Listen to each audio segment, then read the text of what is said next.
श्रोते हो नमस्कार. आजच्या वृत्तविशेष कार्यक्रमात आपलं स्वागत. उद्या 21 डिसेंबर जागतिक ध्यान दिन. गेल्या वर्षी 6 डिसेंबर 2024 रोजी संयुक्त राष्ट्रांच्या महासभेनं जागतिक ध्यान दिन साजरा करण्याची घोषणा केली. या संदर्भात भारतानं सहप्रायोजित केलेल्या मसुदा ठरावाला सर्व सदस्यांनी एकमतानं मान्यता दिली. मानसिक आरोग्य सुधारण्यासाठी आणि तणाव कमी करण्यासाठी ध्यानाचे होणारे फायदे लोकांपर्यंत पोहोचवून त्यांचं प्रबोधन करण्याच्या उद्देशानं दिनांक 21 डिसेंबर 2024 रोजी पहिला जागतिक ध्यान दिन साजरा झाला. उद्या त्याला वर्ष होत आहे. या पार्श्वभूमीवर आपल्या संस्कृतीनुसार ध्यानधारणा म्हणजे काय, व्यक्तींच्या आरोग्याच्या दृष्टीनं ती का महत्वाची आहे, याविषयी माहिती देत आहेत ज्येष्ठ मनोचिकित्सक डॉक्टर आनंद नाडकर्णी. मानसिक आरोग्याच्या क्षेत्रामध्ये काम करत असताना अनेक वेळेला मेडिटेशनचा उपयोग होईल का, ध्यानाचा उपयोग होईल का, असा प्रश्न अनेकांच्याकडून विचारला जातो. कधीकधी समोर बसलेली व्यक्ती बौद्धिक दृष्टीनं काहीशी आव्हानात्मक परिस्थितीत असते, तर कधी त्या व्यक्तीची मानसिक स्थिती इतकी ढासळलेली असते की तिला भ्रमांनी विभ्रमांनी घेरलेलं असतं. पण आशावाद आणि ध्यानधारणा यांचं काहीतरी एक नातं आपल्या समाज मनामध्ये आहे. म्हणून हा शब्द जरी आशावाद जागवत असला तरी ध्यानधारणा या शब्दाच्या भोवतीच असलेल्या अज्ञान आणि गैरसमजुतींची कडीच्या कडी आहेत, वलयाच्या वलय आहेत. ती पहिल्यांदा आपल्या सर्वांना ध्यान दिनाच्या निमित्ताने ज्ञानानेच मोकळी करावी लागतील किंवा त्याला लख्ख करावं लागेल आपल्या समजांना. ध्यानधारणा हा शब्द जो आहे त्यामध्ये धारणा ही फार महत्त्वाची आहे. धारणा म्हणजेच काय, बिलीफ्स, धारयती इति. आपण कोणता दृष्टिकोन धारण करतो, त्यामुळं ध्यानाकडे पाहायची आपली धारणा बदलायला हवीच. पण ध्यान आपल्याला कोणत्या धारणेकडे नेतं, तर कोणतंही ध्यान, कोणतंही मेडिटेशन हे आपल्याला आपल्या विशालतेचा अनुभव देणारी एक स्थिती आहे. आपण आपल्या शरीरामध्ये रमलेलो असतो, आपण आपल्या मनामध्ये रमलेलो असतो, आपण समाजामध्ये आपल्याला ज्या वेगवेगळ्या भूमिका कराव्या लागतात त्यामध्ये रमलेलो असतो. आणि या रमलेल्या मनाला या सगळ्या अनित्य जगामध्ये नित्य काय आहे ते सांगणं आणि देहामध्ये बांधलेल्या या अस्तित्वाचं अतिशय विशाल आणि स्थिर आणि नित्य अशा सत्याबरोबर असलेलं नातं काय ते सांगणं, हा खरं म्हणजे अतिशय गंभीर विषय आहे. आपण कोणत्याही गंभीर विषयाला अनेक वेळा थिल्लर बनवून टाकतो आणि जणू काही ही एक मूलतःच उपचार पद्धती आहे असं म्हणतो, तर ते काही खरं नाही. याचा अर्थ असा नव्हे की आपल्या मनाच्या आणि व्यावहारिक आयुष्याच्या परिघामध्ये ध्यानधारणेला काहीच महत्त्व नाही. मी म्हणालो तसं की आपल्या सर्वांच्या वरती आपापल्या भूमिकांचे बसलेले जे पदर घट्ट झालेले असतात त्यांना निदान सैल करणं आणि आपल्या स्वतःच्या विचार भावनांच्याकडे पाहण्याची एक निरीक्षकाची दृष्टी देणं, यासारखे चांगले उपयोग हे ध्यानधारणांचे असतातच. दुसरी गोष्ट अशी आहे की ध्यान पद्धती अनेक आहेत, त्यांच्याबद्दल माणसं विचार करतात. ध्यान कृती कवायतीसारख्या करतात, पण ध्यान वृत्तीवरती कोणी ध्यान देत नाही, म्हणजेच ती धारणा.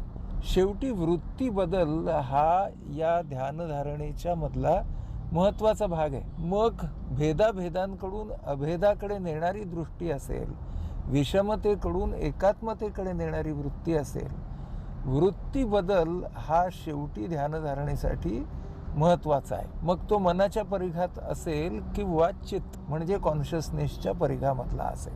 म्हणूनच या संपूर्ण प्रक्रियेकडे आपला वारसा, आपल्या संस्कृतीचा वारसा म्हणून गांभीर्याने बघण्याची गरज मला फार दिसते.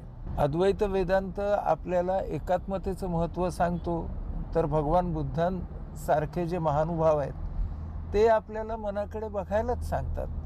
ते आपल्याला हेच सांगतात की मनामधल्या अहंकाराचं, निर्वाण करण्यासाठी तुम्ही ध्यान पद्धती कशी वापराल.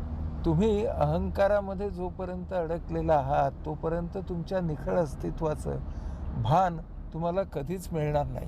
त्यामुळे हे सगळं मिळवणं हे ध्यानधारणेचं मुळातलं उद्दिष्ट आहे आणि त्याचा मनोस्वास्थ्यासाठी उपयोग करतानाही तितकाच गांभीर्याने करून ते एक कौशल्य आहे आणि ते कौशल्य मिळवण्यासाठी अभ्यास आणि योग्य शिक्षकाची गरज आहे. या गोष्टी ध्यान दिवसाच्या निमित्ताने आपण सगळ्यांनी उजळल्या पाहिजेत.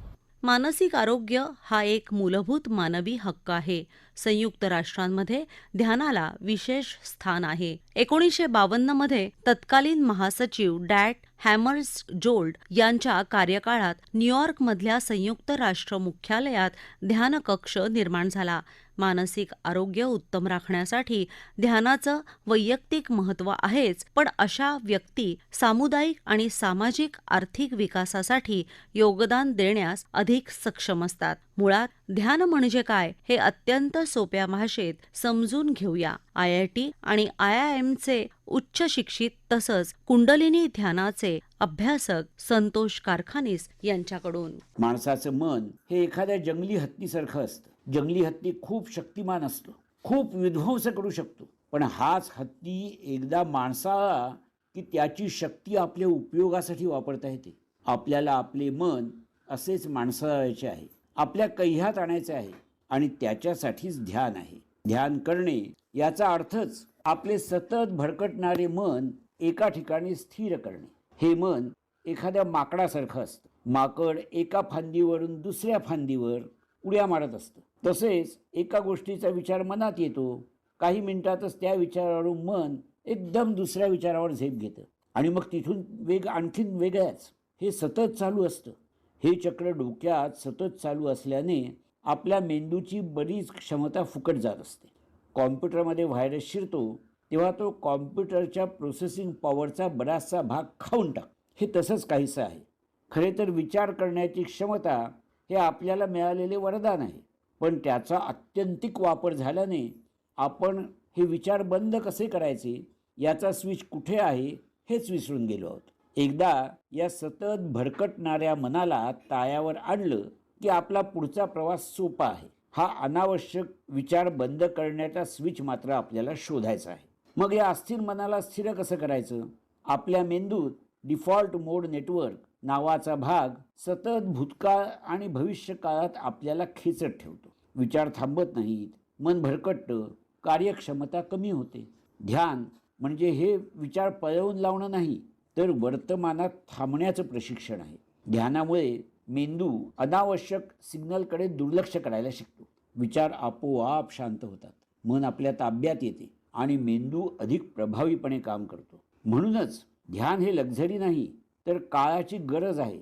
मन आपल्या ताब्यात आलं तर आपलं आयुष्यही आपल्या ताब्यात येतं. तुम्हाला एक अतिशय सोपी ध्यान पद्धत सांगतो. शांत बसा, खुर्चीवर किंवा मांडी घालून. डोळे मिटा. कुठल्याही नाकपुडीच्या आत अथवा वरच्या ओठावर तुम्हाला श्वासाचा स्पर्श जाणवेल. तिकडे लक्ष ठेवा. श्वासाची लय बदलायची नाही, फक्त आत येणाऱ्या आणि बाहेर जाणाऱ्या प्रत्येक श्वासाचा स्पर्श अनुभवायचा आहे. सुरुवातीला यासाठी रोज 10 मिनिटंही पुरेशी आहेत. आजचा वर्ल्ड मेडिटेशन डे ध्यान सुरू करण्यासाठी सर्वोत्तम दिवस आहे. गुरु नाही, खर्च नाही, यात कसलाही धोका नाही, पण फायदा मात्र आयुष्यभराचा. आपल्या ऋषीमुनींनी दिलेल्या ज्ञानाचा उपयोग करू, आपलं मन शांत ठेवू, मेंदू सक्षम करू आणि आयुष्य समृद्ध करू. सन 2015 पासून 21 जून हा जागतिक योग दिवस म्हणून साजरा होतो आणि आता 21 डिसेंबर हा जागतिक ध्यान दिन. थोडक्यात भारतीय परंपरेतल्या शरीर आणि मनाच्या आरोग्यासंबंधी दोन्ही प्राचीन विद्याशाखांचं महत्त्व आंतरराष्ट्रीय समुदायानं मान्य केलं आहे. योगाभ्यास आणि ध्यान याविषयी पतंजली योग सूत्रानुसार मांडणी करत आहेत. योगशास्त्र विषयातले उच्च पदवीधारक आणि घंटाळी मित्रमंडळ योग विभाग प्रमुख श्रीकृष्ण म्हस्कर म्हणाले, शरीर, श्वास आणि मन हे 3 घटक आपल्या साधनेचा गाभा असतात. शरीराची स्थिरता एकदा मिळवली की श्वासाची मिळू शकते. श्वास आपला नियंत्रणात आला की आपले विचारांच्यावरती नियंत्रण येतं आणि विचारांच्यावरती नियंत्रण आणणं ते पक्क करणं हा जो भाग घडतो तो अंतरंग साधनेमध्ये घडतो. आणि म्हणून योगामध्ये बहिरंग अंतरंग असे 2 भाग पडतात. पतंजली दर्शनानुसार यम, नियम, आसन, प्राणायाम, प्रत्याहार हे बहिरंग योगाचे 5 भाग मानले गेलेले आहेत आणि धारणा, ध्यान, समाधी हे अंतरंग योगाचे भाग मानले गेलेले आहेत. सर्व योगाची जी अंग आहेत म्हणजे याच्यामध्ये हठयोग आहे, ज्ञानयोग आहे, लययोग आहे, या सर्वांच्या मध्ये उद्दिष्ट काय आहे? उन्मनी अवस्था, कैवल्य अवस्था, समाधी अवस्था, मोक्षप्राप्ती हे सगळी उद्दिष्ट डोळ्यासमोर ठेवताना कशा प्रकारे जायचं, त्या वाटचाली कशी करायची याचे विविध मार्ग आपल्याला दिसतात. आणि त्याच्याच एक भाग म्हणून प्रत्याहार, धारणा, ध्यान या 3 टप्प्यामधनं आपण समाधीपर्यंत पोहोचू शकतो. प्रत्याहार म्हणजे काय? तर मनाचं बहिर्गम कमी करणं आणि ते अंतर्गामित्वाकडे वळवणं. म्हणून तो अंतरंग योगाकडे जाण्यासाठी प्रत्याहार हा डोअर स्टेप किंवा दरवाजा आहे असं मानलं गेलेलं आहे. अंतरंग बहिरंगाने जोडणारा पूल म्हणून आपण बरेच लोक प्रत्याहाराकडे बघतात. प्रत्याहार तसा अवघड आहे. मनाला बाजूला काढणं इतकं सोपं नाही आहे. पतंजली काय म्हणतात? एकाच वेळेला from all the sensory organs आपलं मन बाहेर आलं पाहिजे. हे एका वेळेला आणणं म्हणजे कासवाचं प्रतीक त्यांनी मानलं गेलं. कासव कसं एका वेळेला आपल्या सर्व अवयवांना आत घेतं आणि स्वतःला बाहेरच्या गोष्टींपासून वाचवतं, तसं मनाला व्हायला पाहिजे असं मानलं गेलेलं आहे. परंतु हे जितकं वाटेतकं सोपं नाही. प्रयत्नपूर्वक आपण हे करू शकतो. म्हणजे डोळ्यांनी बघतोय मी पण मला त्याचं आकलन होत नाहीये, कानाने ऐकतो पण ते मला कळत नाही. अशा प्रकारे हळूहळू आपण त्या गोष्टीकडे बघू शकतो. आणि रिॲक्शन बंद करणं म्हणजे प्रत्याहार असं आपण सध्याच्या काळात म्हणू शकतो. त्यानंतरची स्टेज येते म्हणजे धारणा. म्हणजे सूर्यकिरणं जशी सर्व ठिकाणी पसरतात पण ती जर भिंगाच्या मधनं घातली तर ती एका विशिष्ट दिशेने जाऊ शकतो. म्हणून ते भिंगातनं गेलेली सूर्यकिरण म्हणजे धारणा असं म्हणू शकतो. म्हणून त्या धारणेच्या स्तरावरती आपण बराच काळ राहू शकतो. धारणेचा अभ्यास चांगल्या प्रकारे करावा लागतो. तिथे अभ्यास आपला एकदा जमला की मग मात्र आपल्याला ध्यानाकडे आपण जाऊ शकतो. म्हणून धारणेच्या बाबतीत धारणा एकदा पक्की झाली की पुढची पायरी येते म्हणजे तर प्रत्येक ताणता ध्यानम, ध्यानाचं वर्णन असं केलेलं आहे. म्हणजे ज्या विषयाशी आपण स्वतःला बांधून ठेवतो विषय आणि आपला ध्यानाचा विषय ध्यानात ध्याता हे दोन्ही एकत्र होतात. ध्यानामध्ये आपल्या मनामध्ये नेमकं काय घडतं तर मन आपलं एकाग्र होतं, शांत होतं, रिॲक्शन मनाची बंद होते, प्रतिक्रियात्मक मन बंद होतं आणि त्याच्या माध्यमातून काय होतं? मनाचे ताणतणाव कमी होतात. आजच्या काळामध्ये आपल्याला दिसतं की बरेच लोक तणावग्रस्त आहेत आणि बऱ्याच औषधांच्या मर्यादा पण लक्षात आलेल्या आहेत. अशा वेळेला ही कुठलंही केमिकल नसलेली, कुठल्याही प्रकारची बाह्य गोष्टींचा वापर नसलेली साधना जी आहे ती म्हणजे ध्यानाची साधना आहे. श्रोते हो, उद्या असलेल्या जागतिक ध्यान दिनापासून आपणही आपल्या परीनं ध्यानाचा अभ्यास करूया आणि आपलं जीवन समृद्ध बनवूया. हा कार्यक्रम आपल्याला कसा वाटला हे आपण आम्हाला जरूर कळवा. हा वृत्तविशेष कार्यक्रम आपण न्यूज ऑन एअरवरही लाईव्ह ऐकू शकता. याशिवाय आमच्या मुंबई एअर न्यूज या यूट्यूब वाहिनीवरही या कार्यक्रमाचं ध्वनिमुद्रण आपल्याला कधीही ऐकता येईल. याबरोबरच आजचा वृत्तविशेष हा कार्यक्रम संपला. हा कार्यक्रम आकाशवाणी मुंबईच्या प्रादेशिक वृत्त विभागानं सादर केला. संपादन आणि सादरकर्त्या भावना गोखले.